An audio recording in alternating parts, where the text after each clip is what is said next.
ആധ്യാത്മിക ഷിൽജ. എല്ലാവർക്കും മലയാള എക്സ്പ്രസ് ന്യൂസിലെ സായാഹ്ന വാർത്തയിലേക്ക് സ്വാഗതം. സംസ്ഥാനത്ത് അതിതീവ്ര മഴ. മഴക്കെടുതിയിൽ 5 മരണം. തിരുവനന്തപുരത്ത് മത്സ്യബന്ധനത്തിന് പോയ 5 പേരെ കാണാതായി. കോട്ടയത്തും ഇടുക്കിയിലും മലയോരങ്ങളിൽ ഉരുൾപൊട്ടി. പലയിടങ്ങളിലും വെള്ളപ്പൊക്കം.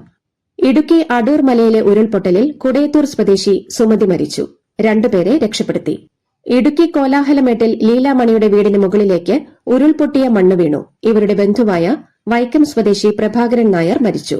പൂഞ്ഞാർ തെക്കേക്കര പയ്യാനിത്തോട്ടത്തിൽ ഉരുൾപൊട്ടലിൽ വീടിടിഞ്ഞു വീണ് 24-കാരനായ ജോസഫിൻ ജോണി മരിച്ചു. മലപ്പുറം കൊണ്ടോട്ടിയിൽ നെടിയിരിപ്പ് മേലെപ്പറമ്പ് കണ്ണപ്പത്തൊടി ഹമീദിന്റെയും നദീറയുടെയും മകൻ 4 വയസ്സുള്ള ആദം ഐമൻ തോട്ടിൽ വീണ് മരിച്ചു. വയനാട് പടിഞ്ഞാറേത്തറയിൽ മഞ്ഞൂറ സ്വദേശി ബെന്നി മീൻ വളർത്തുന്ന കുളത്തിൽ നിന്ന് വെള്ളം പമ്പ് ചെയ്യവേ ഷോക്കേറ്റ് മരിച്ചു. തിരുവനന്തപുരത്ത് മുതലപ്പുഴി വിഴിഞ്ഞം ഭാഗങ്ങളിൽ നിന്ന് മത്സ്യബന്ധനത്തിന് കടലിൽ പോയി കാണാതായ 5 മത്സ്യത്തൊഴിലാളികളെ കണ്ടെത്താനായില്ല. രക്ഷാപ്രവർത്തനം വൈകിയതിൽ പ്രതിഷേധിച്ച് നാട്ടുകാർ മഴയും കാറ്റും കൂസാതെ മുതലപ്പുഴയിലെ ബീച്ച് റോഡിൽ വാഹനങ്ങൾ കൂട്ടിയിട്ട് ഉപരോധിച്ചു. തീരദേശ പോലീസ് സ്റ്റേഷന് മുന്നിൽ ധർണയും നടത്തി. സംസ്ഥാനത്തുടനീളം വെള്ളം കയറിയ പ്രദേശങ്ങളിലെ വീടുകളിലെ താമസക്കാരെ ഒഴിപ്പിച്ചു. രക്ഷാപ്രവർത്തനത്തിന് ഡിങ്കി ബോട്ടുകൾ എത്തിച്ചു. KK റോഡിൽ 2 മണ്ണിടിഞ്ഞ ഗതാഗതം തടസ്സപ്പെട്ടു. താമരശ്ശേരി ചുരത്തിൽ ഗതാഗത നിയന്ത്രണം. വലിയ വാഹനങ്ങൾക്ക് വിലക്ക്. ചുരത്തിലൂടെ അത്യാവശ്യമല്ലാത്ത യാത്ര ഒഴിവാക്കാൻ നിർദ്ദേശം. മലമ്പുഴ, നെല്ലിയാമ്പതി ഉൾപ്പെടെയുള്ള വിനോദസഞ്ചാര കേന്ദ്രങ്ങൾ അടച്ചു. തൂമ്പാക്കുളത്ത് ഉരുൾപൊട്ടി. അരയാഞ്ഞിലെ മണ്ണ് ക്രോസ്വേ പൂർണ്ണമായി മുങ്ങി. ഇവിടെ 400ഓളം കുടുംബങ്ങൾ ഒറ്റപ്പെട്ടു.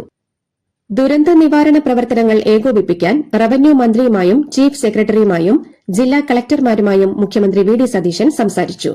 NDRF, പോലീസ് സേനകൾ ഏത് സാഹചര്യവും നേരിടാൻ സജ്ജമാണെന്നും പരിക്കേറ്റവർക്ക് മെച്ചപ്പെട്ട ചികിത്സ ലഭ്യമാക്കാനും പുനരധിവാസ പ്രവർത്തനങ്ങൾ വേഗത്തിലാക്കാൻ നടപടിയെടുത്തിട്ടുണ്ടെന്നും മുഖ്യമന്ത്രി വ്യക്തമാക്കി. മഴ തുടരുമെന്ന് കാലാവസ്ഥാ പ്രവചനം. പത്തനംതിട്ട, കോട്ടയം, ഇടുക്കി, തൃശൂർ, മലപ്പുറം, കോഴിക്കോട്, വയനാട്, കണ്ണൂർ, കാസർഗോഡ് ജില്ലകളിൽ റെഡ് അലർട്ട്. മണിക്കൂറിൽ 50 കിലോമീറ്റർ വരെ വേഗതയിൽ ശക്തമായ കാറ്റിനും സാധ്യത. 9 ജില്ലകളിലെ വിദ്യാഭ്യാസ സ്ഥാപനങ്ങൾക്ക് ഇന്ന് അവധിയാണ്. പത്തനംതിട്ട, കോട്ടയം, ഇടുക്കി, ആലപ്പുഴ, പാലക്കാട്, മലപ്പുറം, വയനാട്, കോഴിക്കോട്, കണ്ണൂർ ജില്ലകളിലെ വിദ്യാഭ്യാസ സ്ഥാപനങ്ങൾക്ക് അവധി. വാണിജ്യ ആവശ്യങ്ങൾക്കുള്ള LPG സിലിണ്ടറുകളുടെ വില കുറച്ചു. 19 കിലോഗ്രാം വാണിജ്യ സിലിണ്ടറിന് 209 രൂപയാണ് കുറച്ചത്. റോഡുകളെല്ലാം മുങ്ങിയതോടെ പത്തനംതിട്ട ജില്ലയിലെ റാന്നി ഒറ്റപ്പെട്ട നിലയിലായി. റാന്നി വടശ്ശേരിക്കര റോഡ് മുങ്ങി. റാന്നി ടൌണിലെ കടകളിലും വെള്ളം കയറിയിട്ടുണ്ട്. മേഖലയിലാകെ വൈദ്യുതി വിച്ഛേദിച്ചു. വീടിന്റെ മുകൾ നിലയിലും മറ്റും അഭയം പ്രാപിച്ചവരെ ഫയർഫോഴ്സ് എത്തി രക്ഷപ്പെടുത്തി. പമ്പയിൽ അതിവേഗം ജലനിരപ്പ് ഉയരുകയാണ്.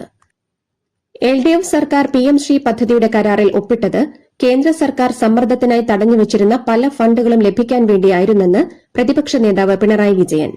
പദ്ധതി നടപ്പാക്കാനല്ല കരാറിൽ ഒപ്പിട്ടത്. LDF സർക്കാർ കാവ്യവൽക്കരണത്തിന് തയ്യാറായിരുന്നില്ല. ഭരണം കിട്ടിയതോടെ UDF മലക്കം മറിഞ്ഞുവെന്ന് പ്രതിപക്ഷ നേതാവ് പിണറായി വിജയൻ. മാനസിക ശാരീരിക ആരോഗ്യത്തിന് പ്രാധാന്യം നൽകുന്നവരാണ് നമ്മൾ എല്ലാവരും. ശാരീരിക ആരോഗ്യത്തിന് ഒരു മികച്ച പരിഹാരം തേടി ഞങ്ങളിപ്പോൾ എത്തിയിരിക്കുന്നത് ബോൺ സെറ്റിങ്ങിന് സ്പെഷ്യലൈസ് ചെയ്ത കണ്ണൂർ ജില്ലയിലെ ഇരിട്ടിയിലെ ജീവനം ആയുഷ് ക്ലിനിക്കിലാണ്. ആയുഷ് ക്ലിനിക്കിലെ ചികിത്സാവിധികൾ എന്തൊക്കെയാണെന്ന് നോക്കാം. കേരളത്തിലും GCC കൺട്രീസിലും 35 വർഷത്തെ സേവന പാരമ്പര്യമാണ് ജീവനം ആയുഷ് ക്ലിനിക്കിന് പറയാനുള്ളത്.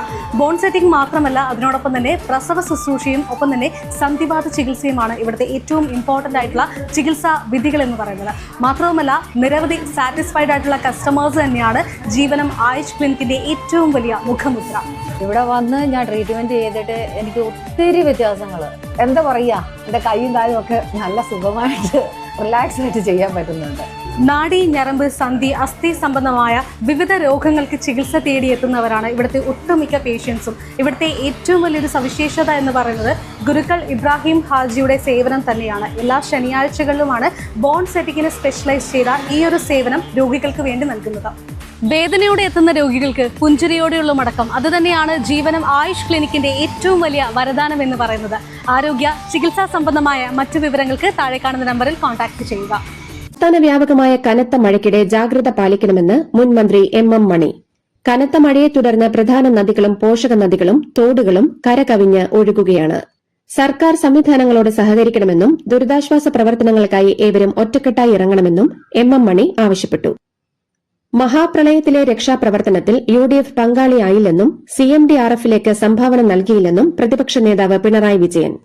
സർക്കാർ സംവിധാനങ്ങളെ വിശ്വസിക്കാതെ സ്വന്തം പദ്ധതി കൊണ്ടുവന്നു. ഒട്ടും സുതാര്യമല്ലാതെ MLA കോടികൾ വിദേശത്തുനിന്ന് കൊണ്ടുവന്നെന്നും പിണറായി വിജയൻ ആരോപിച്ചു. തിരുവനന്തപുരത്തും കൊല്ലത്തും വീണ്ടും അനധികൃത ഫ്ലെക്സുകളും ബോർഡുകളും പ്രത്യക്ഷപ്പെട്ടതിനെതിരെ ഹൈക്കോടതി. കോടതി നിർദ്ദേശങ്ങൾ ലംഘിക്കുന്നത് തുടർന്നാൽ കോടതിയെ ലക്ഷ്യ നടപടി സ്വീകരിക്കുമെന്ന് കോടതി മുന്നറിയിപ്പ് നൽകി. കാപ്പ കേസിൽ ജയിലിൽ കഴിയുന്ന BJP കൌൺസിലർ ആർ സുഗതന്റെ അവധി അപേക്ഷയിൽ തദ്ദേശ വകുപ്പ് ഒത്താശ ചെയ്തു കൊടുത്തത് നിയമലംഘനമാണെന്ന് കോൺഗ്രസ് കൌൺസിലർ KS ശബരിനാഥൻ. ഭരണം മാറിയിട്ടും ഉദ്യോഗസ്ഥർ തങ്ങൾക്കിഷ്ടമുള്ളതെന്തും ഫയലിൽ എഴുതുകയാണ്. ആഭ്യന്തരമന്ത്രിയുടെ ഓഫീസ് പോലും അറിയാതെയാണ് വകുപ്പിലെ അണ്ടർ സെക്രട്ടറി ഉത്തരവിറക്കിയതെന്നും ശബരിനാഥൻ വിമർശിച്ചു. സമുദ്ര മന്ഥൻ പദ്ധതിക്ക് കേന്ദ്രമന്ത്രിസഭയുടെ അംഗീകാരം. ദേശീയ ഓഫ് ഷോർ പര്യവേഷണ പദ്ധതിക്കായി 84,084 കോടി രൂപയാണ് സർക്കാർ വകയിരുത്തിയത്. രാജ്യത്തെ എണ്ണ പ്രകൃതിവാതക ഉൽപാദനം വർദ്ധിപ്പിക്കുകയാണ് പദ്ധതിയുടെ പ്രധാന ലക്ഷ്യം. വിദ്യാർത്ഥികൾക്ക് മാപ്പ് റീലിൽ മാത്രമാണോ? പോലീസ് എടുത്ത കേസുകൾ പിൻവലിക്കുമോ എന്ന് പ്രധാനമന്ത്രി നരേന്ദ്രമോദിയുടെ ചോദ്യവുമായി കോക്രോച്ച് ജനതാ പാർട്ടി സ്ഥാപകൻ അഭിജിത് ദീപ്കെ. മാപ്പ് നൽകുന്നതായി മേനി പറയുന്ന മോദി കേസുകൾ കൂടി പിൻവലിക്കണമെന്നും ദീപ്കെ പറഞ്ഞു.